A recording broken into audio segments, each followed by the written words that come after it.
Salve, salve pessoal, Paulo da página Por Nossa Democracia, dos canais TV Lula Livre por Democracia, Real News com Paulo Andrade Castro e Resistência por Democracia.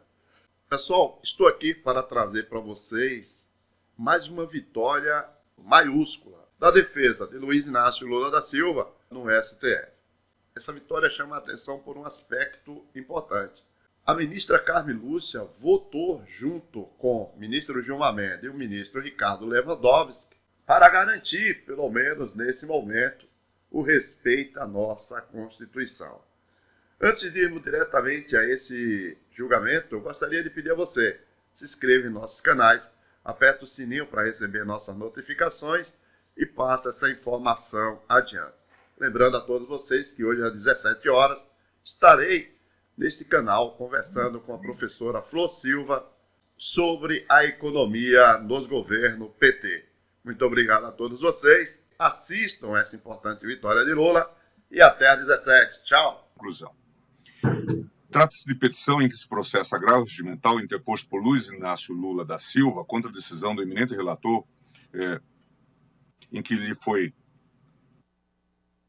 deferido, em parte, o acesso ao acordo de colaboração premiada celebrado entre o Departamento de Polícia Federal e Antônio Palocci Filho, PET 7.802, dando-lhe vista do termo de depoimento número 21. Conforme relatado, sustenta o agravante de início o direito de acesso à íntegra dos autos do acordo de colaboração premiada, tendo em vista o prejuízo às diligências em andamento decorrer de vazamento de informações sigilosas à imprensa na esteira da hipótese dos autos.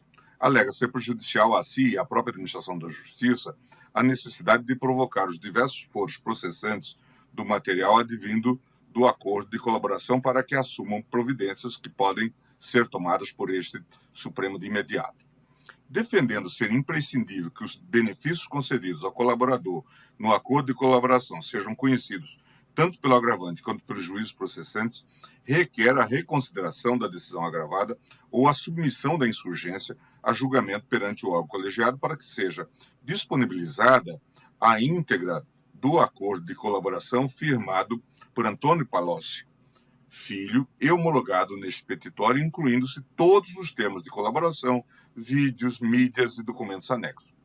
E, subsidiariamente, sejam disponibilizados, além do contrato de delação, assinado todos os termos de colaboração que mencionam o nome do requerente, Lula, inclusive em expressão assemelhada, governo Lula, era Lula, etc., bem como os respectivos vídeos, mídias e documentos anexos que sejam os termos de número 2, 4, 5, 7, 8, 9, 10, 11, 15, 18, 20, 21 e 22, conforme consta na decisão que deferiu parcialmente os requerimentos do agravante. O relator vota por negar provimento ao agravo regimental, pois para ter acesso aos demais termos de declaração que não estão em processamento nesta Corte, o agravante deve dirigir sua pretensão de acesso aos foros processantes e competentes para análise do pedido. A Lei 12.850, de 2 de agosto de 2013, prevê em seu artigo 7º o sigilo do acordo de colaboração como regra que se estende aos atos de cooperação, especialmente às declarações do cooperador. No entanto, o sigilo dos atos de colaboração não é oponível ao delatado. Há uma norma especial que regulamenta o acesso do defensor do delatado aos atos de colaboração. O parágrafo 2º do artigo 7º. O dispositivo consagra o amplo acesso aos elementos de prova que digam respeito ao exercício do direito de defesa, ressalvados os referentes à diligência em andamento. Deve-se atentar para o fato de que a Lei 13.964, de 2019, alterou a redação do parágrafo 3º do referido dispositivo para assentar que o acordo de colaboração premiada e os depoimentos do colaborador serão mantidos em sigilo até o recebimento da denúncia ou da queixa-crime, sendo vedado ao magistrado decidir por sua publicidade em qualquer hipótese. Tal determinação é positiva para tentar evitar os costumeiros vazamentos que permearam operações em tempos recentes, mas, por óbvio, não pode restringir o acesso do delatado a elementos indispensáveis para o exercício de sua defesa. Em precedente de referência sobre a temática em que fui relator, a segunda turma do Supremo assentou reclamação, direito penal, delação premiada, operação Alba Branca, suposta violação à súmula vinculante 14, existente. TJ São Paulo negou acesso à defesa ao depoimento do colaborador Marcel Ferreira Júlio, nos termos da Lei 12.850. Ocorre que o artigo 7º, parágrafo 2º do mesmo diploma legal consagra o amplo acesso aos elementos de prova que digam respeito ao exercício do direito de defesa, ressalvados os referentes a diligências em andamento. É ônus da defesa requerer o acesso ao juiz que supervisiona as investigações. O acesso deve ser garantido caso sejam presentes dois requisitos. Um positivo, o ato de colaboração deve apontar a responsabilidade criminal do requerente, inquérito 3983, relator o ministro Teori Zavascki. Outro negativo, o ato de colaboração não deve referir-se à diligência em andamento. A defesa do reclamante postulou ao relator do processo o acesso aos atos de colaboração do investigado, direito de defesa violado, reclamação julgada procedente, confirmando a liminar deferida. Portanto, o acesso deve ser garantido caso estejam presentes dois requisitos. Um positivo, o ato de colaboração deve apontar a responsabilidade criminal do requerente, e outro negativo, o ato de colaboração não deve referir-se à diligência em andamento. Igualmente, ainda que eu tenha apresentado ressalvas a uma total vedação à impugnação do acordo de colaboração premiada por terceiros, esta Corte tem afirmado que o sigilo em relação aos termos do acordo deve sempre permanecer até o recebimento da denúncia, de modo que os delatados não têm direito ao acesso. Nesse sentido, a primeira turma tem afirmado que a negativa de acesso aos acordos de colaboração premiada pelo investigado delatado não afronta o enunciado da súmula vinculante número 14, na medida em que não é o acordo em si que repercute na esfera jurídica do investigado, mas os elementos de prova produzidos a partir dele. E tais elementos estão nos autos, em especial o depoimento dos colaboradores e os depoimentos por eles fornecidos. Após o recebimento da denúncia, se for o caso de instaurar a ação penal, o acordo será público e o investigado terá acesso a ele. Contudo, se houver declarações de colaboradores que mencionam e incriminam o co-imputado, o juízo de origem deve autorizar o acesso pela defesa aos termos pertinentes, salvo-se motivadamente apontar que há diligência investigativa em curso que possa ser prejudicada. Segundo já decidido por esta segunda turma, a decisão reclamada de cunho genérico não se lastreia em nenhuma peculiaridade do caso concreto para justificar a negativa de acesso aos autos pela defesa, limitando-se a invocar a regra legal do sigilo dos depoimentos prestados pelo colaborador, cuja finalidade seria preservar a eficácia das diligências investigativas instauradas a partir do conteúdo dos depoimentos e documentos apresentados pelo colaborador. Nesse contexto, independentemente das circunstâncias expostas pela autoridade reclamada, é legítimo o direito de o agravante ter acesso aos elementos de prova devidamente documentados nos autos do procedimento em que é investigado e que lhe digam respeito, ressalvadas apenas e tão somente as diligências em curso. Reclamação 28.903, redator para a Corte do ministro Dias Toffoli. Em 4 de fevereiro de 2020, na reclamação 30.472, foi dado provimento ao agravo regimental, por votação unânime, para assegurar o acesso pelo delatado às declarações prestadas por colaboradores que incriminem o reclamante, já documentadas e que não se refiram à diligência em andamento que possa ser prejudicada. Neste ponto, não posso, com as vênias de estilo, concordar com o eminente relator no trecho do seu voto em que assenta uma presunção de diligência em andamento, pois em seus termos, em fases embrionárias, a pendência de diligência é da essência de acordos de colaboração. A regra precisa ser a publicidade dos atos estatais, especialmente quando isso tocar diretamente o exercício do direito de defesa e do contraditório.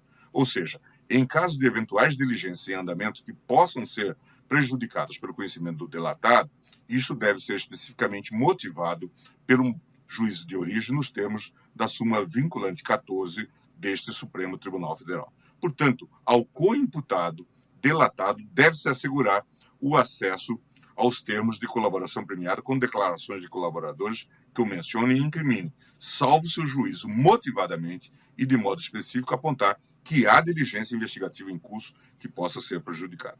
Nesse caso concreto, o eminente relator deferiu o acesso apenas ao termo de depoimento número 21, que estaria em processamento neste Supremo Tribunal Federal. Contudo, a defesa requer acesso aos demais termos, 2, 4, 5, 7, 8, 9, 10, 11, 15, 18, 20 e 22, sempre que mencionem o nome do requerente, Lula, inclusive em expressão assemelhadas, governo Lula, era Lula, etc. Os termos adicionais encontram-se em processamento em autos na 13ª Vara de Curitiba, na Seção Judiciária do Distrito Federal, na Seção Judiciária de São Paulo e no Tribunal Regional Federal da 2ª Região. Em que pese a motivação do relator, não me parece que este Supremo Tribunal Federal deva se abster de se omitir a assegurar o exercício efetivo do direito de defesa e do contraditório nos termos da súmula vinculante 14, a qual deve ser necessariamente respeitada por todos os juízes e tribunais. Por isso, diante do exposto, estou divergindo com as venas de estilo do eminente relator para dar parcial provimento ao agravo regimental, de modo a assegurar o acesso a todas as declarações prestadas por colaboradores que incriminem o requerente, já documentados e que não se refiram à diligência em andamento que possa ser prejudicada nos termos da súmula 14 deste Supremo Tribunal Federal. É como voto. Tá? Agora, com a palavra a eminente ministra Carmen Lúcia. Desculpe, ministro Fachin, que, na verdade, não tinha ouvido o seu pedido. Muito obrigado, presidente. Não por isso. Senhor presidente, apenas para um esclarecimento meu, lançarei voto escrito. Porém, Vossa Excelência está divergindo para deferir em maior amplitude o que foi pleiteado, no que diz respeito às passagens daquele acordo que digam respeito ao agravante, certo? Ao agravante somente. Isso. Então, eu vou também, como disse, fazer juntada de voto, mas pedir vênias ao relator, que eu estou acompanhando o entendimento agora firmado pelo ministro Gilmar Mendes, porque, primeiro, a lei específica, a lei de regência, prevê o sigilo como regra, mas este não tem caráter absoluto e, evidentemente, tem que ser interpretado, como, aliás, agora o ministro Fachin, relator, também reafirma, nos termos que a Constituição estabelece de garantia do direito de defesa e, para isso, do amplo acesso a todos os dados que sejam necessários para que se possa ter o atendimento desta prescrição constitucional. Em segundo lugar, porque o direito de defesa não poderia ser exercido sem que, ressalva feita aquelas práticas ou aquelas referências que ainda estejam sob investigação, para cuja eficiência dependeria o sigilo, que se impute responsabilidade criminal a alguém e essa pessoa não possa ter acesso ao que foi imputado para que possa, então, exercer o seu direito de defesa. E, em terceiro lugar, examinei também, senhor presidente, a alteração legislativa feita, o que a Constituição diz é que é proibida a publicidade no sentido, e aqui nós podemos tomar com dois significados, ou de dar a público ou de dar acesso àquele que é o diretamente interessado, com todos os limites que isso possa, inclusive, ser determinado pelo próprio juiz, no sentido de não permitir que estes vazamentos, como mencionado pelo ministro Gilmar Mendes, aconteçam, sendo que veda-se, por um lado, o acesso direto, sem que se crie o desassossego para a pessoa que é mencionada, que sequer tem acesso, mas fica-se dando informes ou desinformes a respeito do que se contém e que ele não pode ter acesso até para se manifestar e se defender. Então, por essas razões, com todas as vênias ao ministro relator, que tão bem equacionou a matéria, mas acho que nos termos do sistema constitucional e com as garantias que a Constituição oferece a todas as pessoas que possam ter acesso ao que lhe é imputado para se defender de imputações feitas e que, no caso do acordo de colaboração premiada, sem quebra de sigilo, no sentido geral, porque, como reafirmou agora o ministro Gilmar Mendes, não está dando acesso aos termos, mas às passagens dos termos que menciona e incrimina responsabilidade específica e objetiva e objetiva no sentido de ser formalmente delimitada, mas a responsabilidade criminal a uma pessoa. Essa pessoa fica com acesso à razão pela qual, senhor presidente, eu estou acompanhando a divergência inaugurada por Vossa Excelência, com as vênias, claro, do bem-lançado voto do ministro Edson Fachin, que deferiu em menor extensão que foi pleiteado. É como voto, senhor presidente, farei juntada de voto. O ministro Lewandowski.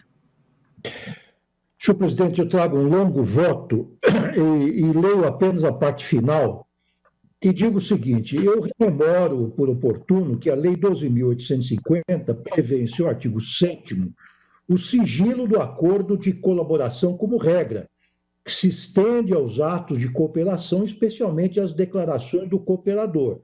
Todavia, estou grifando isto, senhor presidente, o sigilo dos atos de colaboração não é oponível ao delatado. Há uma norma especial que regulamenta o acesso do defensor ao delatado, o acesso do defensor do delatado aos atos de colaboração. Eu me refiro aqui ao parágrafo 2º, artigo 7º da Lei 12.850. E, então, digo, na sequência, que a melhor compreensão hermenêutica do citado dispositivo determina que, antes mesmo da retirada do sigilo, e afirmo isso, pois o parágrafo 2º precede o parágrafo 1º, que trata da retirada do sigilo após o recebimento da denúncia, será assegurado ao defensor, no interesse do acusado, amplo acesso aos elementos de prova, que digam respeito ao exercício do direito de defesa, devidamente precedido de autorização judicial, ressalvadas como visto as diligências em andamento. Em outras palavras, se houver declarações de colaboradores que mencionam e incriminam o delatado, torna-se imperativo franquear o acesso pela defesa aos termos pertinentes, salvo ser de forma concreta a autoridade judicial discriminar a diligência investigativa em curso, o que não se verificou nos autos, sob pena de violação aos preceitos da ampla defesa e do contraditório. De fato, assinalo que apenas a real e concreta possibilidade de as diligências serem frustradas por ação do acusado poderá justificar o indeferimento motivado do pedido.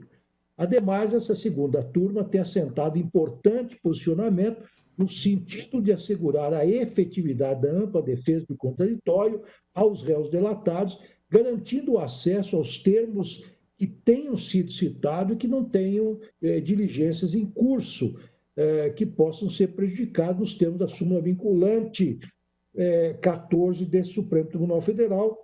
Trago aqui decisão do eminente ministro Celso de Mello na petição 5.700. Em face disso, senhor presidente, singelamente e resumindo em muito o voto que trago, dou provimento ao recurso para assegurar ao requerente, nos termos da súmula vinculante 14, o acesso a declarações prestadas por colaboradores que o incriminem já documentados e que não se refiram à diligência em andamento que possa ser prejudicada com a devida vênia do eminente relator. É como voto. Portanto, neste caso, fico eu, redator para o acórdão, foi dado provimento ao agravo regimental. Nós temos o voto do Vistor, o ministro Gilmar Mendes, a ministra Carmen, o ministro Lewandowski, vencido o eminente ministro relator.